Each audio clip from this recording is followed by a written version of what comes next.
I'll do. Back on show again. So I've got another fun story here for us, um, further exemplifying why Britain is an absolute clown show of a nation, and we, unfortunately, well, I say we, I don't mean myself and you, who is obviously having a listen to this, but by we, I mean the royal we, as in the people who are running the show. Um, we do have a merry-go-round system, and I just want to exemplify the kind of legal lawfare that's being waged against the country. And I believe this is really part of the bigger issue as to why our country is slowly eroding. Although we do have issues like with the human rights, the Court of Human Rights, and a lot of the laws that we've transposed from the EU, the Equality Act. These are really big things which individually would make huge change in our nation. But there's also the day-to-day judgments that are being made in courts, and the type of action that activist lawyers and barristers are engaging in, which are setting legal precedents and creating legal norms. I don't know the name of it, but there is a principle in law that basically, if something happens for long enough, it in and then of itself becomes legal. So, like with illegal migrants coming over on the boats, if the government allows it to happen for a long enough period of time, in effect, that will become a legal norm. Kind of like public footpaths going through a farmer's field. You end up with the public having the right of way to walk through that path because people have done it for so long, and there's nothing the farmer can do then to stop it. Public right of way. So it's the same sort of thing. Sorry about that. Just looking like an absolute Neanderthal. Anyway, I'll crack on with this. This is from the Standard. After this video's finished, if you wouldn't mind just going to... I'm not sponsored by any of these newspapers or channels or anything, by the way, but it's just we're using their content, obviously, to for our entertainment and to learn a little bit. And the least we can do is send a bit of traffic their way onto their websites, just to help with their advertisement revenues, even if you just click on and off it, just so they get their advertiser click. That would be a great help for those as well. It doesn't cost us anything to do that, does it? Migrants who crossed Channel in boats claim damages for unlawful treatment. Asylum seekers have made High Court claims against the Home Office after complaining about searches and phone seizures on arrival in England. Oh my goodness, imagine that. You're on a night out, you're engaging in illegal activity. The police arrest you. What do? They then seize your phone and search your person. Shock horror. I know. Human rights violation of the century, 101A. Crazy. And this is what I was saying about these activist lawyers and barristers. Those migrants haven't thought of that themselves. That's legal eagles going up to them and whispering in their ears and saying we can sue, because they're getting paid no matter what, them barristers. So they'll just drag this out for as long as they can. They'll make up any excuse they can. Even if they don't win, they don't care. It's all about the money. And unfortunately, even if they're getting paid by private citizens or via alleged quote-unquote charities, who should have the charitable statuses revoked for engaging in this seditious behaviour, in my opinion, it's costing the taxpayer money because the government have to then fight it and the courts have to be paid for, etc., etc. And not only that, but these courts should be dealing with real crimes and real problems, not this kind of rubbish, basically a bunch of pirates breaking into our country. Asylum seekers who crossed the Channel in small boats 3 years ago have made damages claims against the Home Office after complaining about their treatment on arrival in England. A High Court judge has heard. Well, you know what? If you don't like it, leave. It is really that simple, in my opinion. They chose to come here. If they don't like it, they can choose to leave. Please do. You are not wanted, in my opinion, at least from me personally. The migrants have complained about unlawful searches. Well, searches aren't unlawful if the police have got good reason to. And same with the Border Force. Mobile phone seizures and data extraction, non-return of items. Well, those items are linked to criminal activity, so the police don't have to, in my opinion. I'm now not a legal professional, but I would say they don't have to give them back because they have engaged in illegal crossings. So those mobile phones most likely have been used in communicating with people for their illegal transit across the channel. So that is part of the toolkit of the criminal. Or possessions being returned damaged Mr. Justice Nicklin was told on Tuesday. Oh, boo-hoo. I genuinely don't care whether a criminal's possessions have been damaged, especially when they're an illegal immigrant and they're not a citizen of this country. I genuinely don't care. Like I once upon a time, I used to. I used to think, but I've got to the point after seeing the entitlement of these people and the barefaced cheek of how they're constantly demanding more and more and more. It's like, you know what, sod you all. You can all go, like genuinely all of you. Just we should just be getting rid of the lot. I don't care about your sob story. I don't care if it's a genuine sob story. That is the point I've got to now. I just do not care anymore. Especially with like the financial problems that we're in this country, all the inflation, you know, we've got homelessness in this country to deal with, you know, people can't pay the bills now, all this other stuff, and yet we're paying hand over fist for these individuals from other countries. I just genuinely couldn't care less. Lawyer representing ministers indicated that claims were being disputed. Mr. Justice Nicklin, who oversaw a preliminary High Court hearing in Court 13 at the Royal Courts of Justice complex in London, said the case will be reconsidered next year. I mean, that's another thing. It's just dragging out. So these people now are staying here until next year. I mean, that could mean 1st of January, which is just in a matter of weeks, but it's not the point. You know, it's just dragging out, and it gives these people more opportunity then to come up with more arguments to stay in the country longer and longer. And then this is where you end up with these precedences where they've been here long enough, where they're then just granted right to remain. Again, which is madness that they even have that right. And this is what I was saying about, you know, we have the Tories for 13 years saying they want to clamp down on this. They could pass a law saying, if you've come into this country illegal, you never have the right to remain. They could just pass a law saying that. Obviously, that wouldn't be the adequate wording. You know, it's like, you do not have the right to complain about seizures of your equipment. You know, they could pass these laws very, very easily, but they're not doing, because they don't want to remove these people. I think with the illegal migrants, with the Tories, they're a very useful tool to have for them because it distracts from the mass legal migration. So they can keep this in the papers and in the news. Oh, look at all these illegal immigrants that we're trying to deal with, but we can't whilst allowing in 1 million legal migrants. It's maddening.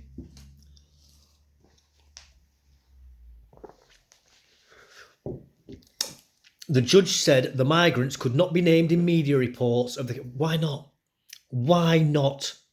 We do not have a duty to look after these people. They are not our people. They are criminals who've entered this country illegally. They are not vulnerable individuals. If they were vulnerable, how the hell did they get here? He said issues relating to the reporting of names would be reconsidered at another hearing. A barrister representing the migrants indicated that each was claiming around £20,000. £20,000. This is not including the cost of housing them.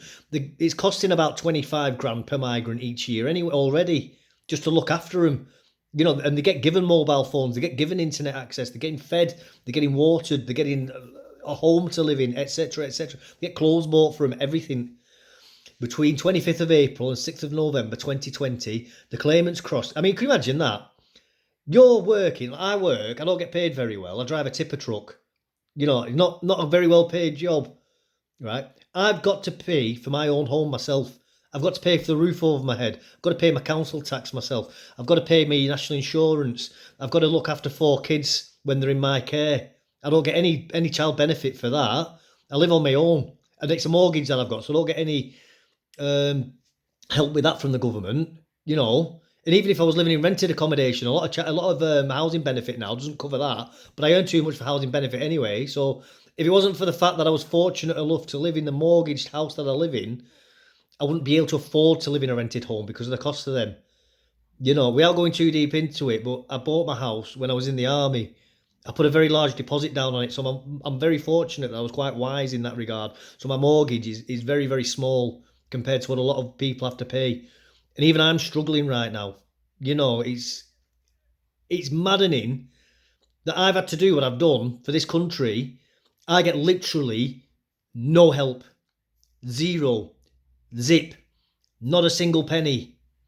And then if it goes wrong, I won't get any help to try and fix it. These people are giving money hand over fist. What for? For breaking into this country illegally. How is that right? I went working on the railway for 7 years nearly. risking my life at night with trains flying past me in the middle of the night, working on tracks, doing maintenance and repairs, working with large machines that weigh over 100 tons with hydraulic pipes that if they burst, they'd cut me in half. Very dangerous stuff. Really, really dangerous work. And again, no help, nothing. And unfortunately, I lost my job for health reasons, which I can't go into. I've had nothing, absolutely nothing for that. Absolutely nothing. And when I went through issues with child maintenance and with the family courts and all this other stuff, I was facing bankruptcy more than once, trying to pay for all that and deal with all that. What help did I get? Absolutely nothing. Yet these people, they just get money thrown at them. Where is the justice in that? Please tell me. I'd love somebody to know, to answer that.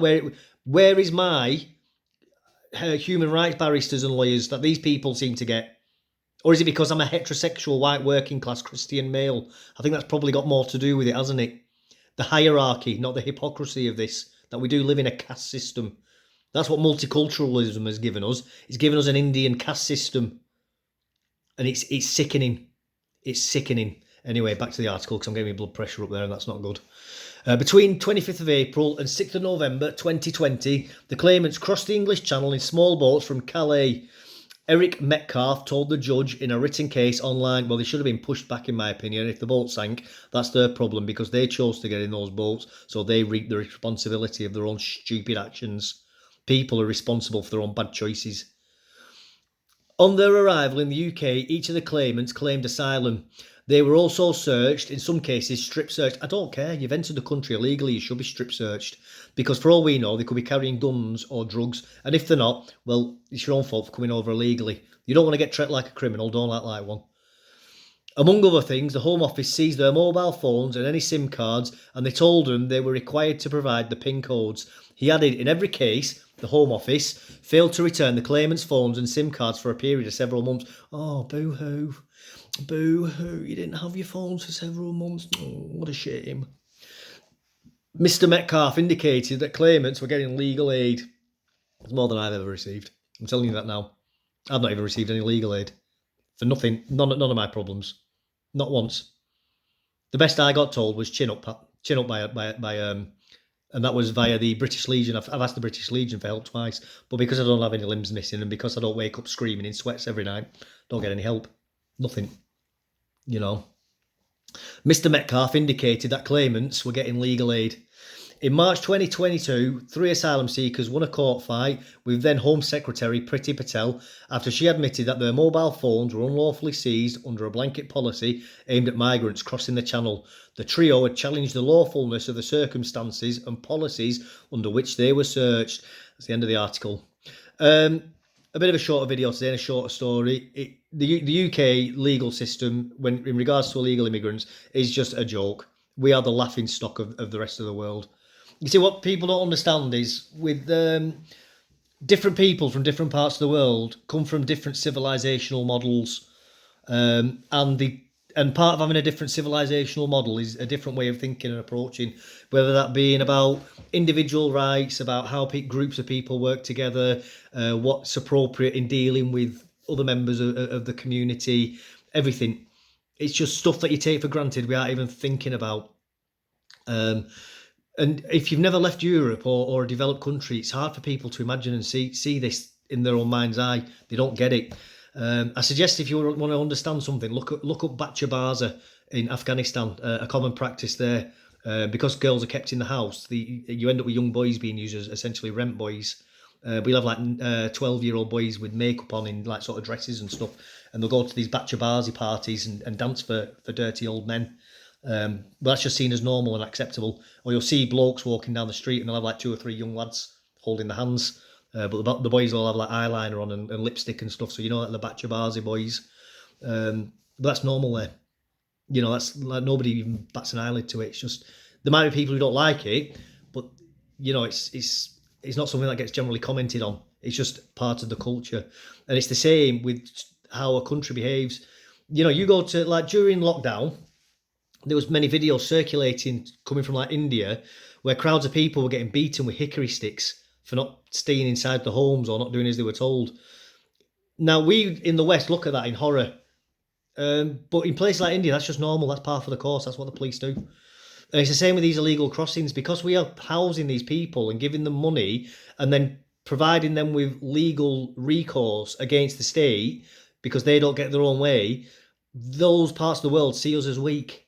It's just how they view society. That they see the state is not asserting itself in a dominant fashion. And by dominant, that means using violence, I'm afraid. So because they see weakness, it's like hyenas or lions pouncing on the big water buffalo that's sick and old. That's what we are to them. We are a once great, powerful beast, not to be challenged, that is now sick and dying. That's how they view us. So they are sweeping in to for the kill, so to speak. And unfortunately, they're going to keep doing this, and they're going to like wolves or hyenas do, where they keep biting and keep nipping until they eventually bring down the beast. You know, it's like death by 1,000 cuts, and that's what they're going to do to us. And we're seeing it now in our society. Like, we see the potholes everywhere. We see the graffiti not being cleaned off. We see broken and damaged public places not being repaired. This is the consequence of our civilization being bled out. You can't point. The trouble is, though, is because it's death, because it's 1,000 cuts. You can't point to one single thing and say that's it. It's like with the NHS. The NHS is going bankrupt, but you can't say it's one particular thing. It's the whole system is a mess, from the management to the everybody wearing rainbow lanyards for 1 week of the year, and painting rainbow walkways, and hiring diversity and equality staff, and hiring translators, and doing boob jobs because somebody doesn't feel confident enough to have one. It's not one particular thing. It's a whole plethora of multiple things. It's like having 100 pinprick holes in a bucket. It's not one of the holes is the problem. It's the accumulation of all of them that is the problem. And unfortunately, people are either too small-minded to grasp this, or purposefully ignorant to try and deflect from it because they're maybe profiting from it, or I don't even know.